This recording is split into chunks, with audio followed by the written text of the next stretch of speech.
ଜୟ ଜଗନ୍ନାଥ ସାଙ୍ଗମାନେ ନମସ୍କାର। ଦର୍ଶକ ବନ୍ଧୁ, ମଥୁରା ରାଜା ଥିଲେ ମହାବଳୀ କଂସ। ସେ ଥିଲେ ଅତ୍ୟନ୍ତ ନିଷ୍ଠୁର ଓ ଅତ୍ୟାଚାରୀ। କଂସର ପିତା ଥିଲେ ମହାରାଜ ଉଗ୍ରସେନ। ଯେତେବେଳେ କଂସ ବଡ଼ ହୋଇଗଲେ ସେତେବେଳେ ତାଙ୍କ ପିତାଙ୍କୁ ବନ୍ଦୀ କରି ସେ ନିଜେ ରାଜା ହୋଇଗଲେ। ଆଉ ତାଙ୍କର ଏମିତି ନିଷ୍ଠୁର ଯନ୍ତ୍ରଣାରେ ସାରା ପୃଥିବୀ ଥରି ଉଠିଲା। କଂସଙ୍କ ଭଉଣୀ ଥିଲେ ଦେବକୀ। ତାଙ୍କର ବାହାଘର ବସୁଦେବଙ୍କ ସହ କରିଦିଆଗଲା। ଏହି ବାହାଘରରେ ଖୁସି ହୋଇ କଂସ ତାଙ୍କ ଭଉଣୀ ଭିଣେଇଙ୍କୁ ରଥରେ ବସାଇ ନଗର ପରିକ୍ରମା କରୁଥିଲେ।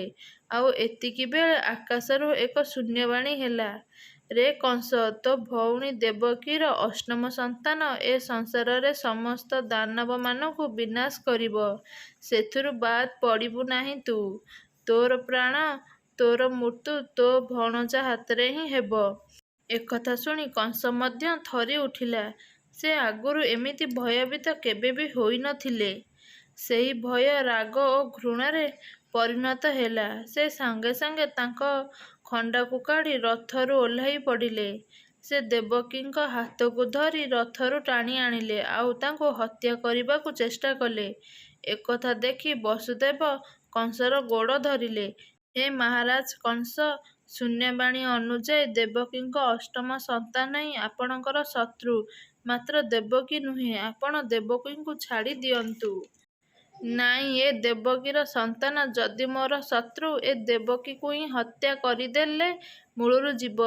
ନାଇଁ ମହାରାଜ, ଆପଣଙ୍କର ସ୍ନେହର ଭଉଣୀକୁ ମାରିବାର କିଛି କାରଣ ରହିଛି କି? ଆମେ ଆମର ଅଷ୍ଟମ ସନ୍ତାନକୁ ହିଁ ଆପଣଙ୍କୁ ଦେଇଦେବୁ। ତାକୁ ଛାଡ଼ି ଦିଅନ୍ତୁ। ଏଥର କଂସ ଟିକେ ଶାନ୍ତ ପଡ଼ିଲା। କହିଲା, ଠିକ୍ ଅଛି, ସେ ବଞ୍ଚି ରହୁ। ତୁମେ ତୁମର ସମସ୍ତ ସନ୍ତାନକୁ ମୋ ହାତରେ ଅର୍ପଣ କରିବ।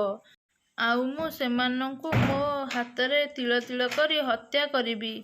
ଏକଥାରେ ବାସୁଦେବଙ୍କୁ ରାଜି ହେବା ଛଡ଼ା ଆଉ କିଛି ଉପାୟ ନଥିଲା।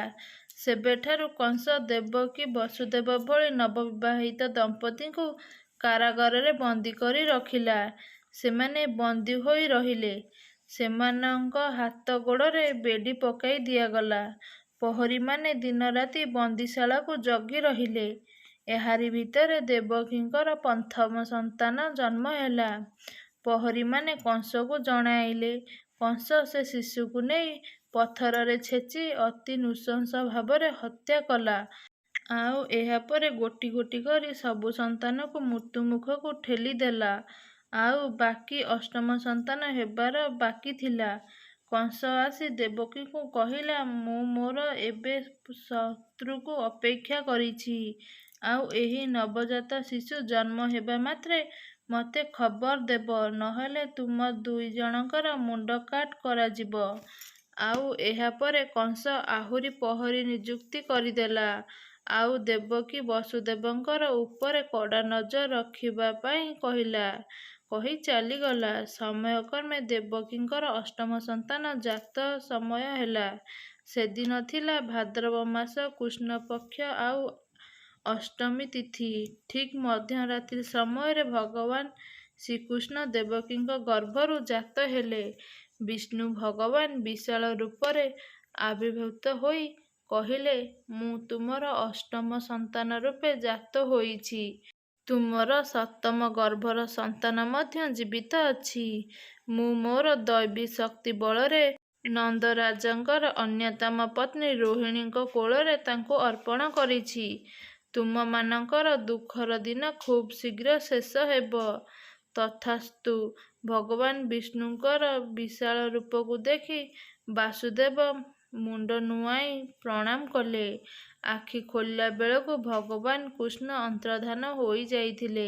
ସେମାନଙ୍କ ସାମ୍ନାରେ ନବଜାତ ଶିଶୁ କୃଷ୍ଣ ଅଳ୍ପ ଅଳ୍ପ ହସୁଥିଲେ। ଠିକ୍ ସେତିକିବେଳେ ଦେଖିଲେ ତାଙ୍କ ହାତ ଗୋଡ଼ରେ ବନ୍ଧା ହୋଇଥିବା ବେଡ଼ି ଖୋଲି ଯାଇଥିଲା। ବାହାରକୁ ଯାଇ ଦେଖିଲା ବେଳକୁ ବନ୍ଦୀଶାଳାର କବାଟ ଖୋଲା ହୋଇଥିଲା।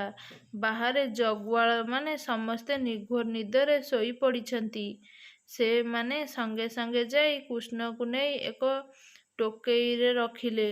ଆଉ କହିଲେ, ମୁଁ ତୁମକୁ ଏବେ ଏକ ନିରାପଦ ଜାଗାକୁ ନେଇଯିବି। ଏତିକି କହି ବାସୁଦେବ ବାହାରକୁ ବାହାରିଲେ। ଦେଖିଲା ବେଳକୁ ରାତି ପାହିବା ପାହିବା ହେଉଥାଏ। ମଥୁରାର ସମସ୍ତ ନରନାରୀ ପ୍ରଗାଢ଼ ନିଦରେ ସମସ୍ତେ ଶୋଇଯାଇଛନ୍ତି। ସେ ଯମୁନା ନଦୀ ପାର ହୋଇ ଗୋକୁଳକୁ ପହଞ୍ଚିବା ପାଇଁ ଚିନ୍ତା କରୁଥାନ୍ତି। କିନ୍ତୁ ସେତିକିବେଳେ ଭୀଷଣ ଭାବରେ ବର୍ଷା ଆରମ୍ଭ ହୋଇଗଲା। ଆଉ ଯମୁନା ନଦୀର ପାଣି ଉଛୁଳି ଲହଡ଼ି ଭାଙ୍ଗୁଥିଲା।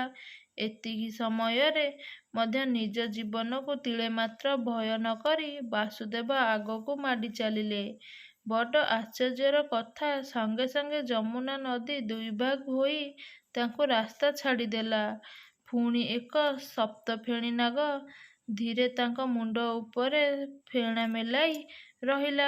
ଏହା ଫଳରେ ବର୍ଷାର ଛିଟା କୃଷ୍ଣ ଓ ବାସୁଦେବଙ୍କ ଉପରେ ପଡ଼ିଲା ନାହିଁ। ଏହାପରେ ବାସୁଦେବ ଯମୁନା ନଦୀ ପାର ହୋଇ ଗୋକୁଳରେ ପହଞ୍ଚିଲେ।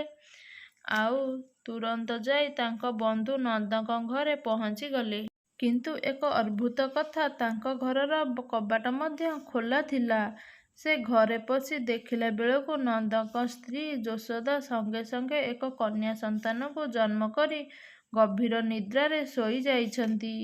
ଏବେ ବାସୁଦେବ ତୁରନ୍ତ ମାତା ଯୋଗମାୟାଙ୍କୁ ଟୋକେଇରେ ନେଇ କୃଷ୍ଣଙ୍କୁ ଯଶୋଦାଙ୍କ ପାଖରେ ଛାଡ଼ି ଦେଇ ଆସିଲେ।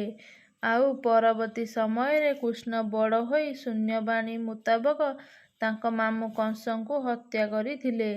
ଏ ଥିଲା ପ୍ରଭୁ କୃଷ୍ଣ ଜନ୍ମ କାହାଣୀ ବା କୃଷ୍ଣଙ୍କ ଜନ୍ମଦିନକୁ କୃଷ୍ଣ ଜନ୍ମାଷ୍ଟମୀ ଭାବେ ପାଳନ କରାଯାଏ।